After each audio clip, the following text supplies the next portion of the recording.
जो चालबाजी सरकार कर रही है, भलाई का नाटक करके पीठ में चाकू मारने का काम कर रही है, इसमें बेईमानी, चोरी, डकैती, लूटपाट के अलावा कुछ भी नहीं है। ये एक धोखाधड़ी है जो किरेन रिजिजू साहब ने एक एक लफ्ज़ कहा। उन्होंने पूरा देश लूट लिया, रेलवे की ज़मीन लूट ली, डिफेंस की ज़मीन लूट ली अयोध्या तक में।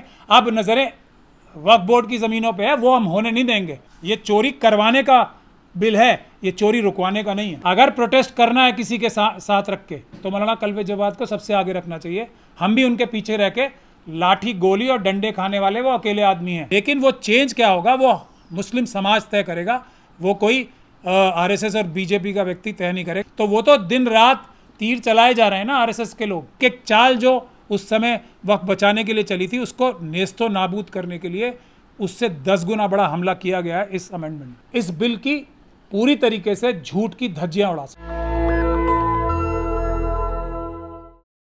बहुत ही ज़्यादा टेक्निकल सब्जेक्ट है, जैसे मैंने भी आपको ये कम टाइम में भी ब्रॉडली बताया कि ये इसकी हिस्ट्री है। तो वो हिस्ट्री और जो चालबाजी सरकार कर रही है, भलाई का नाटक करके पीठ में चाकू मारने का काम कर रही है, बहुत ही टेक्निकल सब्जेक्ट है। इस पे कोई भी व्यक्ति कमेंट जब करे, जब उसको पूरा मुताला हो, और वो मुताला करके वाइट पेपर निकालने का काम हम करेंगे। इसलिए मैंने वो पहले ही बताया ताकि उससे भी लोग फ़ायदा उठा सके। दूसरी बात यह है कि इसमें कोई आपस में एक अगर इकट्ठा होकर करेंगे तो बहुत अच्छा रहेगा। और आईआईसी, शायद आप इंडिया इस्लामिक कल्चर सेंटर की बात कर रहे हैं, तो वक्फ हमारे कल्चर का हिस्सा है, तो इस्लामिक सेंटर की जिम्मेदारी है। और मैं ये चाहूँगा, अगर मेरी बात चले, मैं भी मेंबर हूँ, तो हम इसका मरकज़ वक्फ के लिए तहरीक चलाने का, और वो प्रधानमंत्री के घर से भी बहुत नज़दीक है, तो हमें प्रोटेस्ट लेके प्रधानमंत्री के घर तक भी जाने में बहुत आसानी रहेगी, पीसफुल प्रोटेस्ट। तो इसका मरकज़ जो है इस्लामिक कल्चरल सेंटर को बनाया जाए। ये मैं सलमान खुर्शीद साहब से भी गुजारिश करूँगा, और जो वक्फ के ये जो अभी आईआईसी के लोग जीत के आए हैं उनसे भी मैं पर्सनल गुजारिश करूँगा कि ये हमें इसका हेडक्वार्टर वक्फ की लड़ाई लड़ने का, ख़ास तौर पे जो पीसफुल प्रोटेस्ट की और रिसर्च करने का जो हेडक्वार्टर बनाया जाए, वो इंडिया इस्लामिक कल्चरल सेंटर को बनाया जाए, क्योंकि वक्फ हमारे कल्चर का बहुत अहम हिस्सा है। ये एक ऐसा यूनिक कल्चर है जो भारत ने पूरी दुनिया को दिया है, और इस्लामिक कल्चर ये वाला वक्फ का कॉन्सेप्ट वाला जिस तरीके से भारत में लागू हो रहा है, पूरी दुनिया को इससे सीखने के लिए बहुत कुछ है। तो मैं ये चाहूँगा कि ये हमारा एक फ्लैगशिप प्रोजेक्ट रहे। तो मैं सलमान साहब से और बाकी ऑफिस बेरर से इस बारे में गुजारिश भी करूँगा, और मेंबर से भी गुजारिश करूँगा कि इसका जो सेंटर हो वो इस इंडिया इस्लामिक कल्चरल सेंटर ही बने। एक सवाल ये भी है, जिस तरह से जेपीसी में अलग-अलग पार्टीज के एमपीज इन्वॉल्व हैं, जो मेंबर इन्वॉल्व हैं, क्या लगता है कि वक्त इस बिल को लेकर के वो लोग आपका नजरिया क्या है, उन्होंने क्या निकाला? देखिए, जो लोग तो आरएसएस और बीजेपी के हैं, उनकी ईमानदारी पे कुछ भी कहना मेरे ख्याल से बेमानी है, उस पर तो जाना ही नहीं चाहिए। वो तो मैंने किरेन रिजिजू साहब की स्पीच सुनी है, और ये मैंने जो प्रपोज्ड बिल है वो पढ़ा भी है। इसमें बेईमानी, चोरी, डकैती, लूटपाट के अलावा कुछ भी नहीं है। तो उन लोगों की तो बात ही क्यों करनी है? इसीलिए मैं कह रहा हूँ कि जेपीसी से कुछ होने वाला नहीं है। और जेपीसी के भुलावे में जो लोग रह रहे हैं, उनको शायद ये भी पता होगा, सब सीनियर मेंबर ऑफ पार्लियामेंट हैं, उनको ये भी पता होगा कि जेपीसी की रिकमेंडेशन मानने के लिए सरकार बाध्य तो नहीं है ना। ऐसा कोई कानून तो नहीं है जेपीसी ने कुछ रिकमेंडेशन की और सरकार मान ही लेगी उसे। तो ये एक यूजलेस एक्सरसाइज है मेरे ख्याल से। ये इसके ऊपर मुझे कुछ ज़्यादा भरोसा नहीं है। जगदम्बिका पाल जी हैं, उनके यहाँ दिल्ली के भी जो घर है उस पर भी हम प्रोटेस्ट करेंगे, पीसफुल प्रोटेस्ट, और उनकी कॉन्स्टिट्यूंसी में भी जाके हम पीसफुल प्रोटेस्ट की शुरुआत यहीं से करेंगे। जगदम्बिका पाल जी जो हैं, जो चेयरमैन हैं, तो ये शुरुआत जेपीसी का सिर्फ इतना फ़ायदा हमें उठाना चाहिए कि इनके सारे मेंबर्स जो हैं, उनके ख़ास तौर पे जिनकी कॉन्स्टिट्यूंसीज़ में मुस्लिम समाज के लोग ज़्यादा हैं, तो उनके घर यहाँ दिल्ली के ऑफिस में भी और उनके क्षेत्र में जाके प्रोटेस्ट की तैयारी करें। और जो लोग हमारे साथ हैं उनको, हमारा मेंबर ऑफ पार्लियामेंट तो बहुत बड़ी ताकत होते हैं ना, तो उनको जो हमारे पीसफुल प्रोटेस्ट होंगे, और हम जल्दी, ये भी मैं आपको बताना भूल गया, जंतर मंतर पे भी हम एक बड़ा प्रोटेस्ट का ऐलान करेंगे उससे पहले हम एक ये भी मैं बहुत बहुत शुक्रिया ये भी बताना चाहता हूँ मैं, हमने एक बहुत जल्दी अगले महीने हम एक पूरे देश से वफ़ के जो समझदार दानिशमंद लोग हैं उनको बुला के हम एक वाइट पेपर तैयार करेंगे और प्रपोज्ड बिल हमारा जो होगा, जो आवाम का, मुसलमानों का प्रपोज्ड बिल होगा वफ़ का, उसकी भी एक हम एक ब्लूप्रिंट पब्लिश करेंगे और उसके बाद हम जंतर मंतर पे एक प्रोटेस्ट रखेंगे और ये पूरा देशव्यापी प्रोटेस्ट होने जा रहा है। एक सवाल ये भी है कि जनता ने ही चुनकर भेजा है उन एमपीज को, जनता ने ही चुनकर भेजा है और कहीं ना कहीं वो आवाज़ जो बिल प्रपोज किया गया है वो कहीं ना कहीं जनता का ही बिल माना जा रहा है, ये कहा जा रहा है। इस तरह से अगर देखा जाए तो जनता के बिल की आप बात कर रहे हैं कि वो बनाकर भेजे दोबारा से, मतलब कि एक अजीब सा एक मामला सा लग रहा है। नहीं इस बात को एक्सेप्ट किया? मैंने उनकी स्पीच ध्यान से सुनी है। उन्होंने जितनी भी बातें कही हैं किरण रिजिजू साहब ने पार्लियामेंट में, शायद आप उसी का हवाला दे रहे हैं, वो उन्हीं लोगों के प्रपोजल मान रहे हैं जिनको वो क्रिटिसाइज़ कर रहे हैं। वो ये कह रहे हैं कि बहुत सारे वक्फ बोर्ड ने रिकमेंडेशन हमें भेजे हैं। वो ये कह रहे हैं कि बहुत सारे और मेंबर ऑफ पार्लियामेंट जो भी होते हैं वक्फ बोर्ड के मेंबर भी होते हैं। तो जिन लोगों ने ये भ्रष्टाचार किया है उन्हीं की रिकमेंडेशन पे ये अमेंडमेंट्स ला रहे हैं। तो मतलब चोर जो हैं उनकी रिकमेंडेशन, ये किरण रिजिजू साहब का आर्ग्यूमेंट है। अगर कोई मेंबर ऑफ पार्लियामेंट ध्यान से उनका जवाब देना चाहता तो उनका एक भी लॉजिक ऐसा नहीं था जिसमें वो खुद ही चकरा के गिर ना जाते और वहाँ हाथ जोड़ के उन्हें पार्लियामेंट के अंदर माफ़ी ना मांगनी पड़ती। मैंने आपको एक ही एग्जाम्पल दिया ना, वो खुद ही तो कह रहे हैं कि इन सब ने चोरी की है और उन्हीं के रिकमेंडेशंस मान रहे हैं वो। तो ये एक धोखाधड़ी है जो किरण रिजिजू साहब ने एक एक लफ्ज़ कहा है, वो धोखाधड़ी की एक आखिरी मेयार जो होती है ना वो है। और पब्लिक, देखिए पब्लिक का कॉन्सेप्ट क्या होता है, पब्लिक का कॉन्सेप्ट ये होता है मेंबर ऑफ पार्लियामेंट क्या है, हमारे नौकरी तो हैं। किसी मेंबर ऑफ पार्लियामेंट ने, किसी वक्फ बोर्ड के मेंबर ने, किसी वक्फ बोर्ड के चेयरमैन ने, जो खुद कई जेलों की लाइन में लगे हुए हैं जाने के लिए, किसी पब्लिक के लोग से पूछा, किसी बेवा से पूछा, किसी यतीम से पूछा कि तुम्हें क्या चाहिए, क्या तुम्हें कुछ मिल रहा है?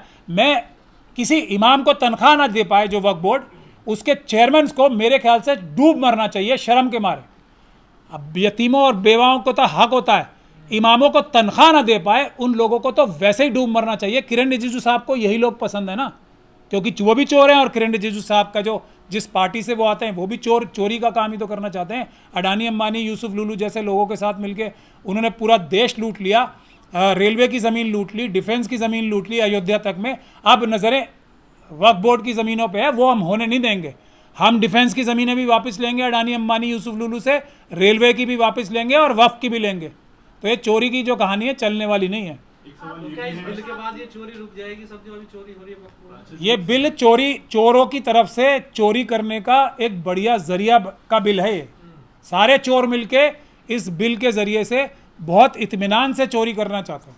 ये चोरी करवाने का बिल है, ये चोरी रुकवाने का नहीं है। एक सवाल यहाँ पर एक पैदा ये हो रहा है कि जिस तरह से वक्फ प्रॉपर्टी को बचाने के लिए खुद मुसलमान उसकी रखवाली ही उसके दुश्मन है, इसके ये बड़ा चैलेंज है। जैसे ही उनका पर्दा उठा वो वक्फ बोर्ड से लात मार के निकाल दिए गए, क्योंकि उन्होंने कम से कम कबूल तो किया कि मैं मुस्लिम नहीं हूँ, तो वो निकाल दिए गए। तो वैसे ही ये जितने भी मेंबर्स हैं वो इस बात के मुस्तहक हैं कि वो मुस्लिम ही नहीं, और ये हमारी सबसे अहम डिमांड है कि मुस्लिम्स के अलावा कोई नहीं हो सकता।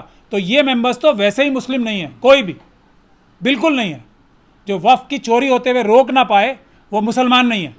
जो वफ़ की चोरी खुद करे, इतना सा भी लुकमा उसके मुंह में गया, वो मुसलमान नहीं है। मेरा ये मानना है, इस पे आप फतवा ले सकते हैं किसी से। चोरी हो रही है, लूट हो रही है जमीन, लूट डकैती, आप इससे भी बड़ा कोई वो कर सकते हैं। तो वो बजे आप प्रेस कॉन्फ्रेंस कर रहे हैं, 8 बजे कल्बे जवाद साहब की प्रेस कॉन्फ्रेंस है, उससे पहले मुस्लिम प्रेस क्लब बोर्ड, ये सब मतलब इतना बिखराव क्यों है? नहीं, बिखराव नहीं है ना, हम सब एक दूसरे की मदद करेंगे। और इसमें देखिए, मैं मौलाना कल्बे जवाद साहब भले ही वो बज़ाहिर कहीं नज़र आते हैं, लेकिन वो वफ़ के मामले में ईमानदार हैं, कुर्बानी देने के लिए तैयार हैं। उनके जो चारों तरफ लोग होते हैं वो ज़रूर अव्वल दर्जे के बेईमान होते हैं, वो एक अलग बात है। लेकिन मौलाना कल्बे जवाद, मैं अकेले मौलाना ऐसे मानता हूँ पूरे देश में जो तो कैसे गिर जाएगा? वो ऐसा ही होता है हमेशा।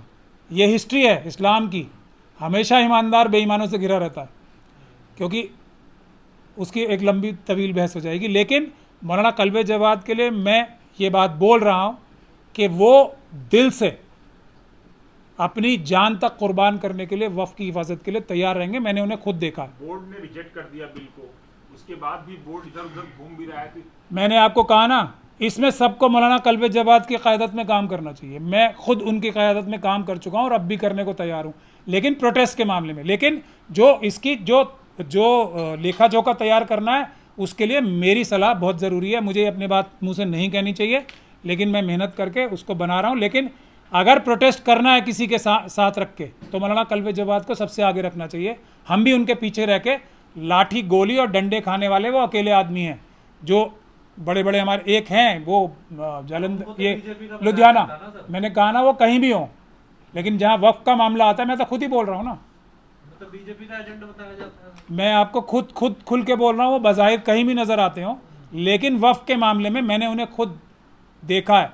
वो अपनी जान हथेली पे लेके आगे आते हैं। एक और मौलाना है, उनको भी क़यादत में आगे आना चाहिए, वो लुधियाना के, लेकिन वो भी पता नहीं क्यों पीछे रहते हैं। हम उनकी क़यादत में भी काम करना चाहते हैं। बहुत सारे मौलानाओं को मैंने परखा है, लेकिन जहाँ बहादुरी की बात आती है तो बहुत कम बचते हैं। आपने कुछ मुस्लिम ऑर्गेनाइजेशन से बातचीत की, क्योंकि आप कह रहे हैं कि उनको अभी जेपीसी के सामने नहीं जाना चाहिए, तो उनसे कभी बातचीत की हो या आपने अपनी बात रखी और उनका क्या मत है इस चीज़ को?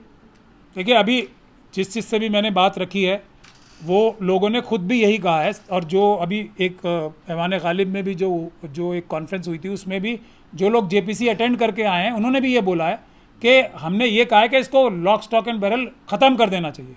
लेकिन ख़त्म करके करना क्या चाहिए, वो हम तजवीज़ कर रहे हैं कि अपना एक्ट तो बनाएं पहले। हमें चाहिए क्या, ये पता नहीं, सिर्फ रुकवाने से काम नहीं होगा ना।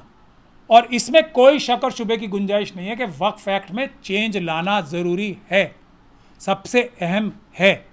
लेकिन वो चेंज क्या होगा, वो मुस्लिम समाज तय करेगा, वो कोई आरएसएस और बीजेपी का व्यक्ति तय नहीं करेगा। उन्होंने बहुत हमले पहले भी किए हैं, अदालतों में केस डाले हैं झूठे सच्चे।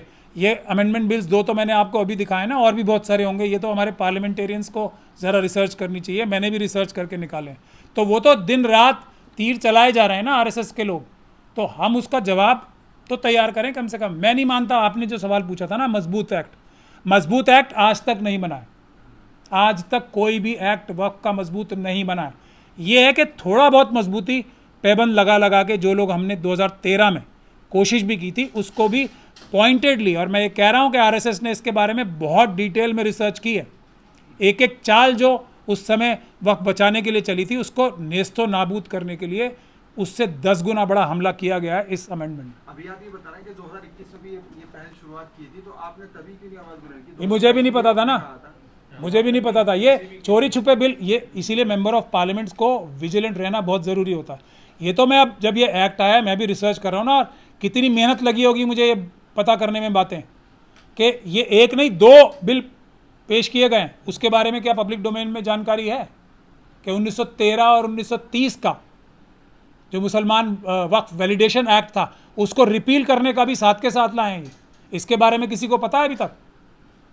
देखिए, तो ये पब्लिक डोमेन में आई नहीं बात। तो मैं तो क्योंकि पार्लियामेंट के अंदर नहीं हूँ ना, मेरी लिमिटेशंस हैं, लेकिन हम तो ज़्यादा मेहनत करके चीज़ें ला पा रहे हैं, लेकिन हम लाएंगे भी। लेकिन अगर मेंबर ऑफ पार्लियामेंट कुछ मेरी मदद करें, तो हम इस बिल की पूरी तरीके से झूठ की धज्जियाँ उड़ा सकते हैं। नेशनल दस्तक की आपसे गुजारिश है कि अगर इसको बचाना चाहते हैं तो नेशनल दस्तक को सब्सक्राइब करने के लिए रेड कलर के सब्सक्राइब बटन को दबाएं, फिर बेल आइकन की घंटी दबाएं। नेशनल दस्तक को बचाने के लिए बहुत ज़रूरी है कि हर खबर को शेयर करें, लाइक करें, कमेंट जरूर करें।